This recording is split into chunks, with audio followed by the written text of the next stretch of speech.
안녕하세요. 나빌레라 만화를 읽고 한 주제를 가지고 발표를 시작하겠습니다. 제가 선정한 주제는 나빌레라 속 젊은 세대와 기성세대의 소통에 대해서 발표를 하겠습니다. 저는 젊은 세대와 기성세대 소통을 알아보기 위해 첫 번째 젊은 세대와 기성세대의 정의를 알아보고요.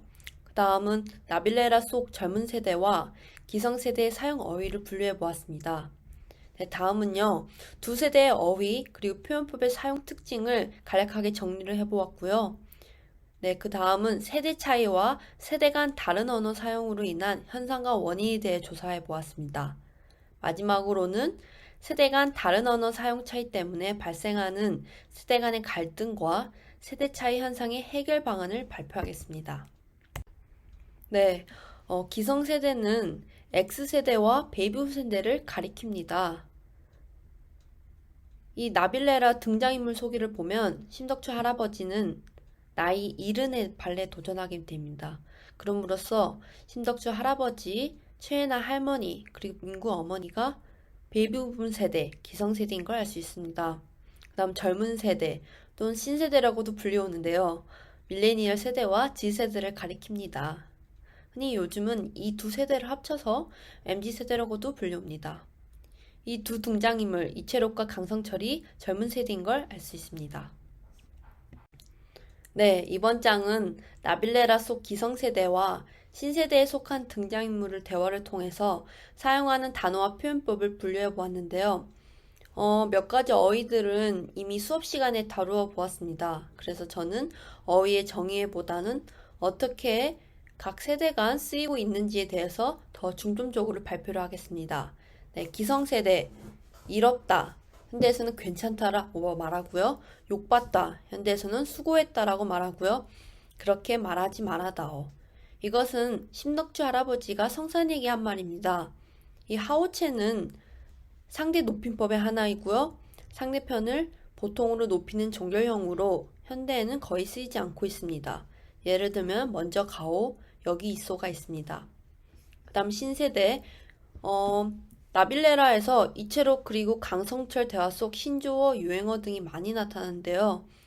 예를 들면 웃기시네. 이것은 작가가 의도적으로 소리나는 대로 표기함으로써 신세대 사람들이 자음을 하나를 탈락시켜 타자를 익숙하고 쉽게 언어를 바꾸려는 신세대 사람들을 보여주고 있는 것 같습니다. 현대 신세대 사람들은 컴퓨터, 그리고 휴대전화 특히 SNS를 통해 많은 소통과 교류를 하기 때문에 모음이나 자음을 하나를 탈락시켜 타자를 익숙하고 쉽게 언어를 바꾸려는 현상이 많이 나타나고 있는 것 같습니다.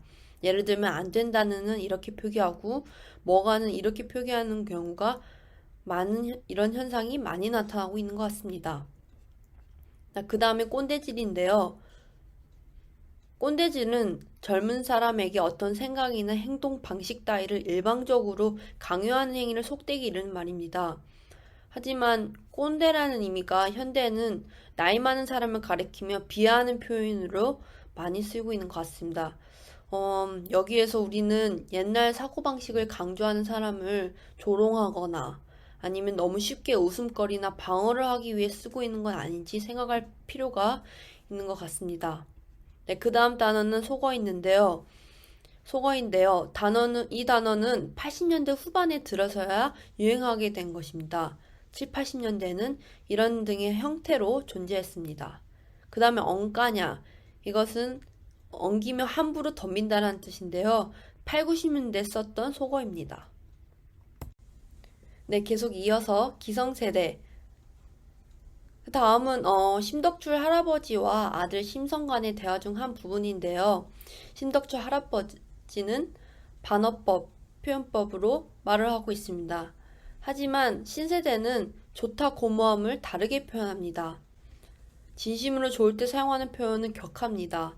오히려 그냥 좋아요라고 말할 때는 진짜 좋다는 의미가 아니라 그저 그렇다 혹은 별 생각 없다는 뜻일 수 있습니다. 그래서 좋아요 대신 미쳤다라는 표현을 쓰는 것 같습니다. 이게 좋으면 좋을수록 더 과격하게 표현하는 것이 이 신세대, MZ세대식 표현법인 것 같습니다. 그 다음 신세대. 이 빡치다는 화나다를 속되게 이르는 말인데요. 된 소리인 만큼 말하는 이의 불만 또는 혐오스러운 감정이 강하게 담겨 있습니다. 그 다음에 죽인다. 본래 죽인다의 의미는 생명을 없애거나 끊어지게 한다는 뜻인데요. 신세대는 이 죽인다를 완전 잘 해냈다 라는 뜻으로 씁니다. 그 다음에 짱. 짱은 국립국어연구원에서는 한자 기가 끼로 바뀐 것처럼 우두머리 장에서 최고란 뜻의 소리가 바뀌면서 의미도 달라진 것이라고 주장하고 있습니다. 하지만 아직은 민간 어원을 밝히기가 어렵다고 발표했습니다. 그 다음에 노재능. 어떤 일을 하는데 필요한 재주와 능력이 없다는 뜻이고요. 한글 그리고 영자가 합쳐진 예라고 할 수 있습니다. 예를 들면 노잼, 노어이가 있습니다.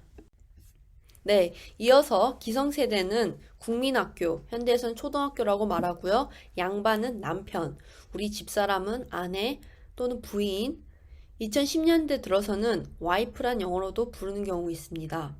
할애비는 할아버지의 방언이고요. 다른 지역의 방언 예는 할배, 할아버지가 있습니다. 그 다음 오냐는 아랫사람의 부름에 대하여 대답할 때 하는 말이고요. 영감은 노인 남성에 대한 한국어 높임말입니다. 그리고 마지막으로 따시다는 현대에서는 따뜻하다라고 말합니다. 자, 그 다음 신세대는 여기서 금손. 금손은 손재주가 뛰어난 사람을 비유적으로 이르는 말입니다. 인터넷 신조어이면서 유행어이고요. 반대말로는 흑손이 있습니다. 그 다음 화면빨. 화면으로 볼 때 실제보다 멋있어 보이는 효과를 말하고요. 화면과 발이 합쳐져서 혼정어입니다. 이때 발은 효과의 뜻을 더하는 말이고요. 예를 들면 화면빨, 카메라빨, 화장빨이 있습니다. 그 다음에 씹혔네. 여기서 씹다라는 단어는 일반적으로 음식물을 입으로 잘게 부수는 것인데요. 그러나 최근에는 씹는 것의 객체가 연락이나 문자 또는 말을 무시하거나 또는 모른 척하다로 쓰이고 있습니다. 네, 이번 장은 기성세대와 신세대의 언어 특징을 정리를 해보았는데요. 일단 기성세대는 사투리, 그리고 호칭, 예를 들면 아내나 부인을 집사람으로 말하거나 남편을 양반이라고 부르거나가 있습니다. 그 다음 하오체, 그 다음 신세대는 줄임말, 그리고 복합어, 그리고 유행어, 그리고 마지막으로 비속어의 사용이 증가하고 있는 것 같습니다. 온라인 소통이 일상화된 상황에서 욕설과 비속어가 쉽게 전파되고 또 일상적으로 이런 말들을 접하게 되면서 문제의식 없이 나빌레라 속 강성철처럼 습관적으로 욕설과 비속어를 사용하는 사람이 늘고 있는 것으로 분석되고 있습니다. 네, 앞서 기성세대와 신세대 언어들을 분류함으로써 차이점들을 알아보았는데요.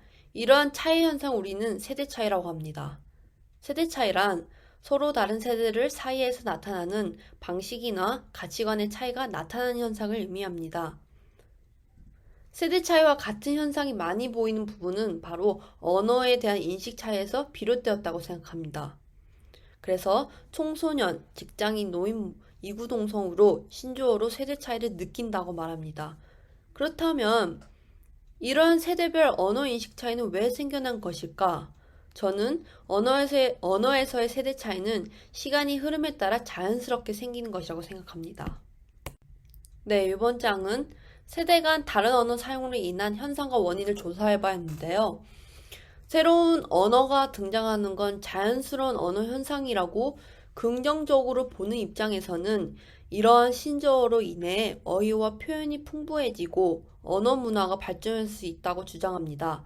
그러나 부정적 입장이 다른 한편에서는 신조어로 인해 올바르지 않은 언어 습관이 형성될 수 있다고 염려하고 또한 이러한 신조어는 주로 젊은 층을 중심으로 만들어지고 사용되기 때문에 세대 간 대화를 단절시키며 언어 격차를 가져올 수 있다고 지적합니다.